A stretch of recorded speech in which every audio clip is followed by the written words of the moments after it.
আবার আল্লাহ বললেন পানির মধ্যে আমি অনেক ক্যাটাগরি করেছি। পানির মধ্যে কিছু আছে মিঠা পানি, যেটা খেলে আমাদের হৃদয় ঠান্ডা হয়ে যায়। আবার পানির মধ্যে কিছু আছে লোনা পানি, যেটা মুখে তোলা যায় না, ঠিক কিনা?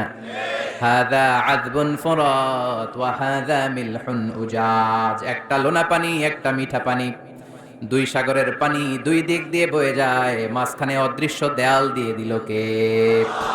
মারাজাল বাহরাইনি ইয়ালতাকিয়ান বাইনাহুমা বারযাখুন লা ইয়াবগিয়ান ফাবিআইয়ি আলাই রাব্বিকুমা তুকাযযিবান। লোনা পানির সাগর, মিঠা পানির সাগর বয়ে যায়, মাঝখানে অদৃশ্য দেয়াল, একটা পানি আরেকটার সাথে মিশে না, ঠিক কি না? এই দৃশ্য দেখছেন আপনারা? কোথায় দেখেছেন? চাঁদপুর।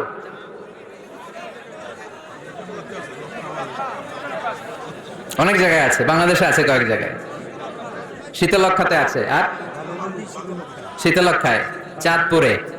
এরপরে আমি দেখে এসেছি নীল নদ আর লোহিত সাগরের পানি মিশে না। অবাক লাগে না? সুবহানাল্লাহ কইবেন না?